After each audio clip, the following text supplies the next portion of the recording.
Alright, so Genesis 45. Alright, so last week we read about Joseph's test of his brothers. Remember, he wanted to test and see who they are because they claimed to be honest men, so he was going to put them to the test of if they really changed after 20 years. And we saw Judah kind of step up in the leadership. Now, if you will remember kind of the birth order here, Judah is not the oldest. He's actually son number 4 of Leah, so he is not one of the oldest brothers. He's actually number 4 in the line there. But we see him kind of take the spotlight. All right? So we're going to start in... Joseph is Rachel's son, her oldest son. No, but he's and that's who we're talking about here. 11. Right? Yes. Okay. He's number 11. So were any of the other, well, we know that Joseph and Benjamin for sure weren't, but were any of the others born in between, like Reuben and Simeon? Or No, so Reuben, Simeon, Levi, and Judah are the 4 oldest, and then we have Gad and Dan and Asher and Naphtali before Issachar and Zebulun. So those ones kind of get all overlapping, but Leah has Reuben, Simeon, Levi, and Judah before anyone else has a child. Okay. So we have those 4 as kind of our 4 oldest sons. And Leah's the sister he didn't want. Right. Correct. And Rachel's the one he did want. And Rachel's the one he did want, and continues up and aren't Leah is still alive, two that servants? she's my favorite. Yeah. So Zilpah is Rachel's, right? let me double check. So Zilpah is Leah's handmaiden, and Bilhah is Rachel's handmaiden. Okay. This is doing it all. Oh, Yes, those are 4 ones. not to get off subject. I needed something to watch this week, and I started watching The Handmaid's Tale. That was a mistake. That is wild. Anyways, Okay, continuing on. Alright, so Genesis 45, let's start verse 1 of Genesis 45. Okay? So then Joseph could not control himself before all those who stood by him. So remember where we are. We're standing in Joseph's house. He's got his 11 brothers before him, and he's just become so overwhelmed at seeing Benjamin, seeing them all together bow down before him, that he just cannot control his emotions anymore, okay? So he cried, "Make everyone go out for me." So he's dismissing his household. He wants everyone outside of the room except him and his brothers. So no one stayed with him when Joseph made himself known to his brothers. He wept aloud so that the Egyptians heard it. So they're in another room. And the household of Pharaoh heard it. And Joseph said to his brothers, "I am Joseph. Is my father still alive?" But his brothers could not answer him, for they were dismayed at his presence. So Joseph said to his brothers, "Come near to me, please." And they came near. And he said, "I am your brother Joseph, whom you sold into Egypt. And now do not be dismayed, distressed, or angry with yourselves because you sold me here. For God sent me before you to preserve life. For the famine has been in the land these 2 years, and there are yet 5 years in which there will be neither plowing nor harvest. And God sent me before you to preserve for you a remnant on earth, and to keep alive for you many survivors. So it was not you who sent me here, but God.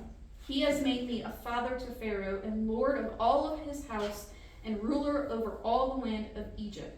Hurry, go up to my father and say to him, 'Thus says your son Joseph, God has made me lord of all Egypt. Come down to me, do not tarry.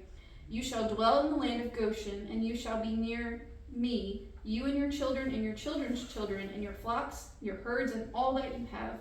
There I will provide for you, for there are yet 5 years of famine to come, so that you and your household and all that you have do not come to poverty. And now your eyes see, and the eyes of my brother Benjamin see, that it is my mouth that speaks to you. You must tell my father of all my honor in Egypt and of all that you have seen. Hurry, bring my father down." Then he fell upon his brother Benjamin's neck and wept, and Benjamin wept upon his neck, and he kissed all his brothers and wept upon them, for that his brothers talked with him. After that, his brothers talked with him. Okay, so Joseph just can't contain his emotions anymore. He's ready to reveal himself to his brothers, alive and powerful in Egypt, as second in command, advisor to Pharaoh. And what we probably read here between the lines is that he would then have to physically reveal himself to show that he is a Hebrew. Because remember, they believe him to be an Egyptian. So when he tells them to come near and that he dismisses everyone else, he would probably reveal himself physically of, yes, I am Joseph, I am a Hebrew, okay?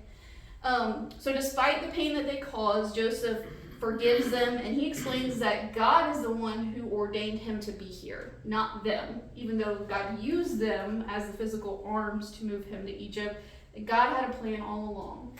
And he's also kind of referring to Abraham's promise. Remember what God told Abraham, I will use your family to bless the nations. What's Joseph doing? He's literally blessing the nations in Egypt, because all of these different nations are coming to Egypt to buy bread from Joseph's hand, okay? So he's kind of hinting at all of this, that God has this bigger, greater plan than even they could have seen, okay? And he also tells them not to be angry with themselves, okay? Because he knows that they're carrying a lot of guilt around for all of this. You probably get a pin drop. Oh, yeah. Yes. They can't even talk Yeah. from this revelation. They basically marked him as dead, or he's some slave living in a ditch somewhere. And now he's standing as second in command over all Egypt. This is their brother, okay? And then he reveals to him that there's only been 2 years of famine. Now, this famine has been so severe that they're willing to travel down to Egypt multiple times to get bread. And they are not, you probably aware of how long it's going to be lasting. You know, they might have heard some rumors, but they might have not believed it. But Joseph is confirming it's only been 2 years out of 7. We still have 5 more years of famine to get through. Okay. But how does he know how long a famine's gonna last? Because God told Pharaoh, remember, 7 years of plenty and then 7 years of famine? Yes. So, and he's telling him it's only been 2 years, so we got 5 more to get through. So this makes Joseph about 39, 40. We're going to give a little buffer age there, so about 39 or 40 as he stands before his brothers. Remember, the last time they saw him, he was 17. Okay, so now he's standing as a full-grown man with all of this power. Okay, so he instructs his brothers, go down to Egypt, bring everybody back with you so that you can be here and I can make sure that you survive the next 5 years so you don't have to keep going back and forth, back and forth. Come down to Egypt, I'll take care of you. Okay? So let's go to verse 16. When the report was heard in Pharaoh's house, Joseph's brothers have come, it pleased Pharaoh and his servants. And Pharaoh said to Joseph, say to your brothers, do this. Load your beasts and go back to the land of Canaan and take your father and your households and come to me. And I will give you the best of the land of Egypt. You shall eat of the fat of the land. Okay? It's an ironic statement in the middle of a famine. Shall eat the fat of the land. And you, Joseph, are commanded to say, do this. Take wagons from the land of Egypt for your little ones and for your wives, and bring your father and come. Have no concern for your goods, for the best of all of the land of Egypt is yours. The sons of Israel did so, and Joseph gave them wagons according to the command of Pharaoh, and gave them provisions for the journey. To each and all of them he gave a change of clothes, but to Benjamin he gave 300 shekels of silver and 5 changes of clothes. To his father he sent as follows: 10 donkeys loaded with good things of Egypt, 10 female donkeys loaded with grain, bread, and provisions for his father on the journey. Then he sent his brothers away, and as they departed, he said to them, do not quarrel on the way. So they went out of Egypt and came to the land of Canaan to their father Jacob. And they told him, Joseph is still alive, and he is ruler over all the land of Egypt. And his heart became numb, for he did not believe them. But when they told him all the words of Joseph, which he had said to them, and when he saw the wagons that Joseph had sent to carry him, the spirit of their father Jacob revived. And Israel said, it is enough. Joseph, my son, is still alive, and I will go to see him before I die. And we wish that it would just end right there. That's not the end of the story. Okay, so Pharaoh hears about what's going on. You know, he's in charge of everything, so he's got spies, he's got, informants, he knows what's going on. So he hears about this, and he rejoices with Joseph. And so you kind of see a little bit of their relationship that he's developed. But Joseph isn't really Egyptian. Right, he knows that. Pharaoh knows that? Oh yeah, Okay. he knows that. Okay. Yeah. I'm like, that has been Where we told to Pharaoh going? beforehand. okay. But you can see the closeness here that Pharaoh rejoices with Joseph, that his family is alive. Okay, let's go bring them. Bring them all down here. We'll take care of them. So Pharaoh didn't have to do that. He was under no obligation to take care of the extended family of his servants. But we see this closeness here with Joseph, okay? And he sends, I'll send a caravan with you. You don't even have to cover the cost. I'll cover the cost to go bring your entire family here. And then promises them land and that they'll eat from the fat of the land. So he's like, I'm going to take care of y'all. It's going to be okay. How come Egypt isn't having a famine? Because under Joseph, they provided for the family. Remember, they taxed when it was the plentiful. There was so much abundance that they storehoused a lot of the grain and stuff that could survive.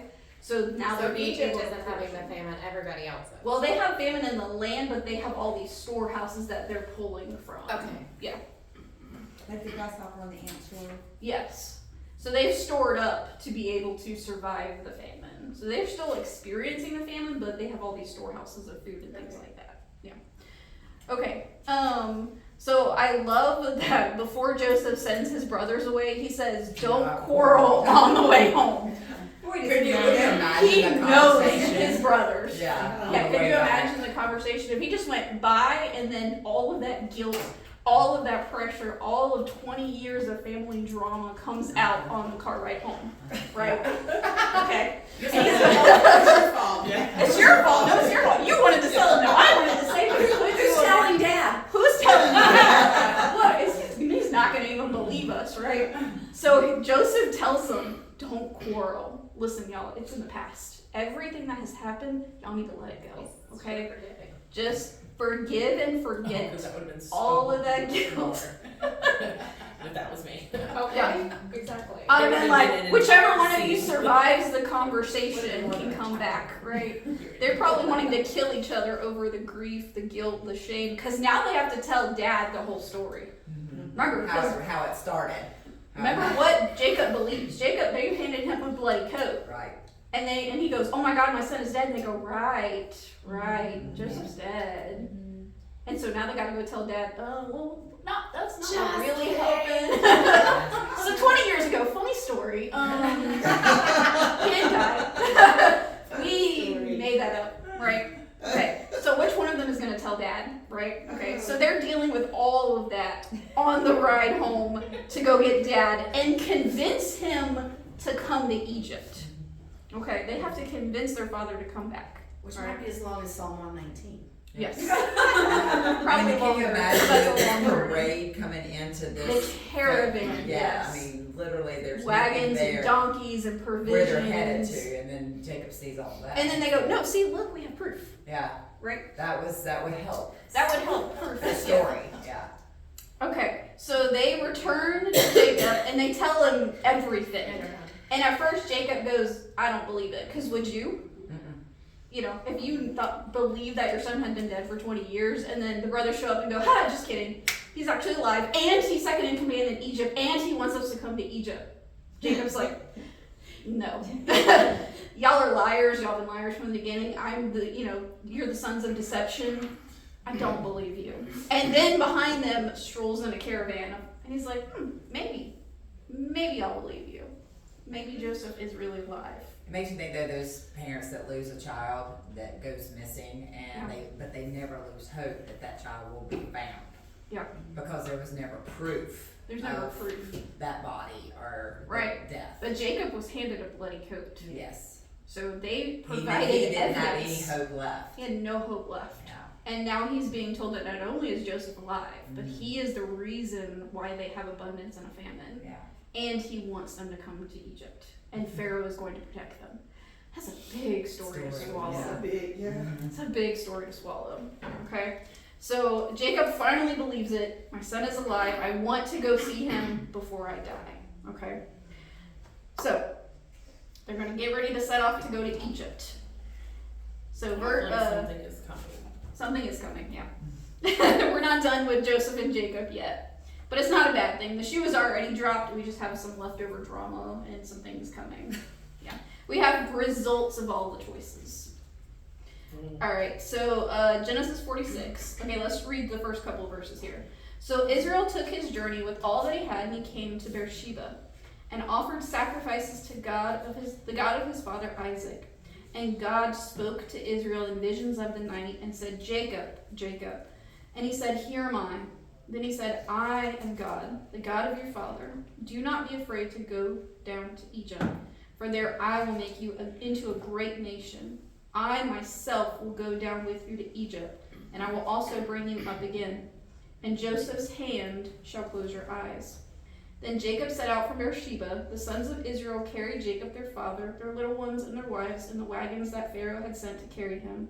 They also took their livestock, their goods, which they had gained in the land of Canaan, and came to Egypt. Jacob and all of his offspring with him, his sons and his sons' sons, and him and his daughters and his sons' daughters, all his offspring brought with him into Egypt. Okay, so let's pause right there. So Jacob starts the journey to Egypt, but he has a little pit stop. He stops in Beersheba for the night.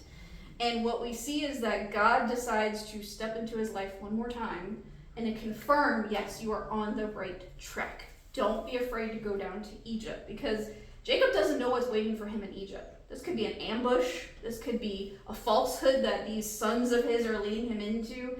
He's not completely convinced of everything that's going on. But God is the one who, in the same place, met him 40 years before, is meeting him again here. And he's telling them, I know you're leaving the promised land that I gave to your fathers, but you are going to come back, okay? And he speaks to him again, and he says, I'm going to go with you. I'm not just stuck here in the land of Canaan. You're not leaving without me. I'm going to go with you even down into Egypt, okay? Bring him all this reassurance through this kind of dream vision sort of thing. And he promises, while you're in Egypt, I'm going to make you into a great and huge nation, and they are going to come back to the promised land one day, okay? Which is Canaan? Which is Canaan, the land of Canaan, Israel, that whole land right there, yeah. So then what follows in the rest of the chapter is a record, okay? Because God is making them a promise. I'm going to turn you into a great nation. They're not currently a great nation. Okay, so then we have this record of who goes down into Egypt with Jacob. I have a question. Is Israel Jacob? Yes. And why don't they just call him one name or the other? Yeah, they kind of go back and forth. Right, like right here it just says these are the names of the sons of Israel Yes. who came to Egypt. Jacob and his sons. Yes. So when they refer to Jacob, Israel and his sons. when they refer to Jacob, it's normally about the fleshly Jacob, about the things that he has done, the idea that he has fathered all of these children.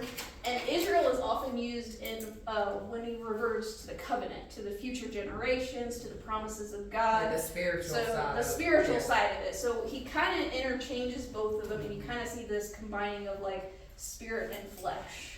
So Jacob the man and the father of all these people, and Israel the spiritual being and the one who is going to father a nation. So that's why he kind of uses it interchangeably there. But he is the same man. Why is he gonna father a nation? Because every one of the 2+ million Jews that are going to come out of Egypt come from this family right here. It starts with these people. And that's what this record is going to show. So now we get ready to reveal the lawyer here. We're going to have a record of a genealogy of a census here. And this is what chapter 47 is. 13, but we have 12 tribes. Right. This is actually, remember, A girl. Dinah is I just a daughter. Yes. So we have 12 sons and 1 daughter. Yes, so we actually have 13. All right, so Yeah, one of those that after you say it, you're like, oh wait, never mind. Yeah. All right, so verse 8 says, and these are the names of the descendants of Israel who came into Egypt, Jacob and his sons. So then we're going to see all of these different ones. Okay, so we have Reuben and his 5 sons. We have Simeon, and we have 7 sons of Simeon. Okay, including, we're told that one of them is the son of a Canaanite woman. Okay. So that it's a confirmation that they have been intermarrying, at least some of them, with some of the surrounding Reuben women. has 5, it's 1, 2, 3, 4. Plus Jacob's- Reuben. Oh, okay. So we're Reuben and his 4 sons. Okay. Simeon and his sons, sorry. And then Levi has his 3 sons with him, so there's 4. We have Judah, who, remember, his first 2 sons are now both dead. So he's the one that had an affair with his daughter-in-law. But he has 2 grandsons, so they've kind of replaced the dead. So that's 6. Okay, so we have Judah, and his youngest son his grandson slash son, and then his 2 other sons. Yeah. Okay. Yeah. Conversation. It's a complicated family dynamic, that one. Just remember who that is. That's Judah. Remember whose line that is. That's the messianic line, y'all. Issachar has 4, so that's 5 for him. Zebulun has 3, so that's 4 for him. And then we're just told Dinah, you know, we don't really know what happens to her. So when we add all of this up, we're told that there's 33 of them, and the assumption is that Jacob is including himself as a count in this family in order for the math to work out to 33. Because actually, if you count all these up, there's 32, and then Jacob's probably counting as 33 there. Because it's the only one where the math doesn't line up. Alright, so Gad has 7 sons plus himself, that's 8. We're told Asher has 4 sons, 2 grandsons, and then also a sister. The only sister mentioned here, plus himself, is 8, which gives us 16. Okay? And it's interesting, the sister is mentioned here. She's actually confirmed twice. She's confirmed in 2 Chronicles and she's confirmed in Numbers. And we don't have a record of anything that she does afterwards or why she's mentioned. But if you read the rabbinical tradition, remember you have to take rabbinical traditions with a grain of salt, because sometimes they like to make up stuff. They have a huge history of her, including that she is the only one of this group that survives to see Joseph's bones taken out of Egypt. Now that would make her very, very old. Probably impossible, but that is the rabbinical tradition of Asher's daughter. Well, if they could live to 900 years old, how would that be impossible? But they hadn't. They for a haven't long- lived that long in a very long time. Okay. Yeah. So that would make her over 400 years old. Okay. Yeah. But yeah, so the rabbinical tradition's a little interesting there with her, with the sister. So remember, Rachel has died. And in these counts, it's probably likely that all of Jacob's wives have actually just been deceased at this point, just to make the counts work out here. So Rachel has Joseph. Joseph has 2 sons, so that's 3 total. And then we're told Benjamin, the youngest, he's the youngest of the 13 original siblings, we're counting Diana. He has 10 sons. Yes. So there is that 11. tracks. The youngest child, that tracks. Yes. He has lost all control. Nobody to keep him in. Yeah. That tracks. 10 sons. 10 sons. So there's 11 of them. So this is 14 here. And then Dan has 1 son, so that's 2, him and his son. And Naphtali has 4, so there's 5 for them. And that makes 7. Okay? So we have 33, 16, 14, and 7, which gives us our total of 70. Now, this is only counting the 13 children and a handful of descendants, their sons or grandsons. Okay? Dan had 2 sons. Which one? Did you say Dan had 2 sons? Yeah, Or just- Dan has 1 just plus one. himself. Oh, Yeah. okay. So in these counts, we're counting the Yeah, fathers of these okay, gotcha. families. Yeah, of who's That's what I actually going down.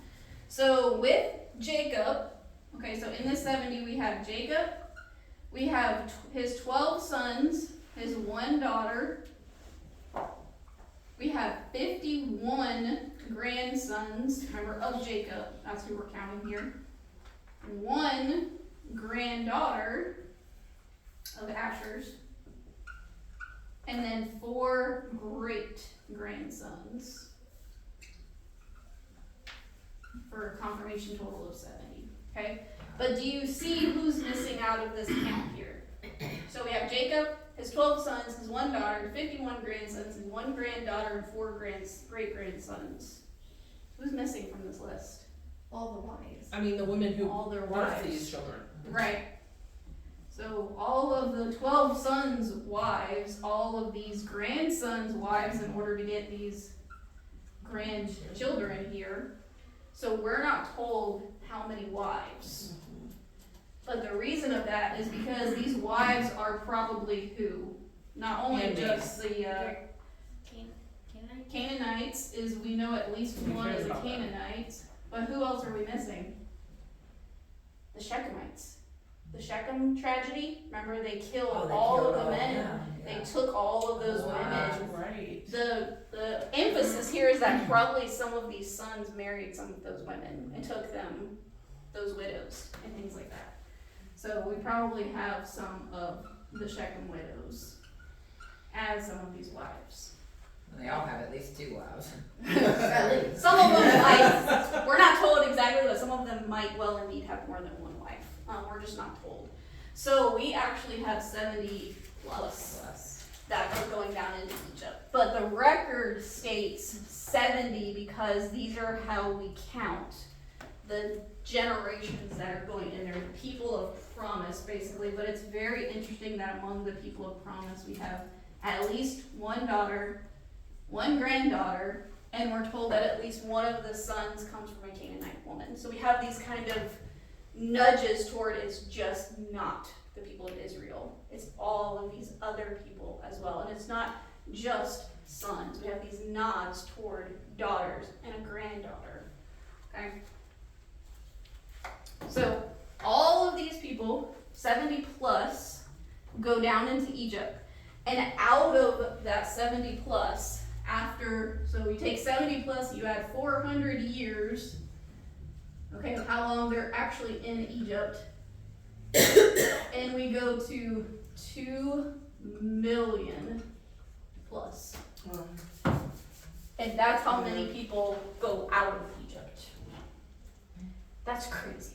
That is crazy. Exodus. Exodus, yeah. So this is where Exodus starts, that 2 million plus people. And their genealogy is confirmed. If you take Numbers and 2nd Chronicles together, they relist all of these names from right here in Genesis, and they confirm that these people are the ones that went down to Egypt, and then all of these 2 million plus leave out of Egypt. Now, if you've read what has been happening for 400 years, they've not just been staying in Goshen having babies. Okay? They've eventually become slaves. They eventually try to get wiped out twice. Okay? Pharaoh gives them a hard time, and yet God's promise to them, to Joseph and to Jacob, right here in Genesis, is that you will be a great nation and you will come back to Canaan. Are we ever told what brings on the feud, I guess, between the Yeah, Pharaoh dies, and a new pharaoh? and a new Pharaoh rises, and it says that he forgets Joseph. He what? He forgets Joseph. So basically, that's kind of hinting towards he was taught about all of this, but chooses to go, that's in the past. They're my people now, I can do whatever I want with them. He's not respecting. So that's what it means by forgetting, not that he forgot, oh, there was this guy named Joseph and he did all these great things. The choosing the selective memory of, that don't matter to me. He's not here now. I can give these people what I want. Now, was it also Slaves. a different line when you said like the new pharaoh? Was it like a total like regime change? Like it wasn't like the pharaohs. Kind of a hard question to answer because they're so intermarried and so ancestral intermarried that it's kind of hard. So yes and no.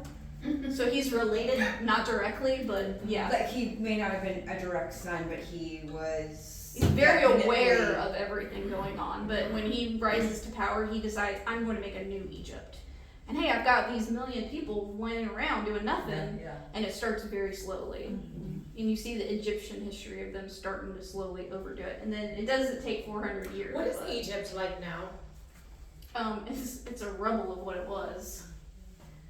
So a lot of what we know about Egypt happened before. So Egypt is still a prominent nation. It's just not one of the I world just powers. asked because I have a very, very good friend whose grandmother, her mother, took her daughter, who is, Addie might be 13. They've been in Egypt for like 10 days, and I just wondered what made a 10-year-old want to go to Egypt. Yeah. It's very Or 13-year-old. historically rich, so you can find so much stuff that's been I think last year they went to Paris. Yeah, it's great to visit, but it's not a world power anymore. Okay. Okay, so at the end of this chapter, so end of 46, let's jump down to verse 28. So all of these people get in the caravan and they go back down to Egypt. Okay, so verse 28. Actually, let's go to 27. And the sons of Joseph who were born to him in Egypt were 2. All the persons of the house of Jacob who came into Egypt were 70, but we're only counting so many there, so 70 plus. Verse 28, he had sent Judah. So Jacob sends Judah ahead of him to Joseph to show the way before him in Goshen. And they came into the land of Goshen. So there's a little hint there that Judah is still stepping up as head over this extended family here. He might have been the one that had to tell Dad what happened. Okay? But we see Judah as number 4 in line, the one that's stepping up here. It was kind What, of his didn't idea Judah step up anyway at the before? beginning. Yes, Yeah. he was willing to Before sacrifice taking- himself. Okay. Yes, and you better be sure he had Benjamin when he saw Dad, right? He was probably in front with Benjamin. Right. Don't do anything rash. I've got Benjamin. Right. And so when it's time to reverse the journey back to Egypt, it's Jacob. Interesting choice here. He chooses Judah to head the family going back down to Egypt. So we can see this again, this little hint of which one of these 12 is going to be the leader, He is never going to be the forgave messianic Reuben. line. Huh? He never forgave Reuben. He never forgave Reuben or Simeon or Levi. The Levites, priesthood, Levi was up in that mess. Okay. Where is it? Okay, verse 30. Or verse 29. Then Joseph prepared his chariot and went up to meet Israel his father in Goshen. He presented himself to him and fell on his neck and wept on his neck a good while. I bet he did. So the dad held on to Joseph boo-hooing. Yeah, they're Okay. boo-hooing on each other. They've seen each other. They just can't let go. They're both boo-hooing. Okay. Verse 30, Israel said to Joseph, now let me die, since I have seen your face. You know, Jacob's being a little dramatic here. And I have seen your face and know that you are still alive. Joseph said to his brothers and to his father's household, I will go up and tell Pharaoh and will say to him, my brothers and my father's household who are in the land of Canaan have come to me.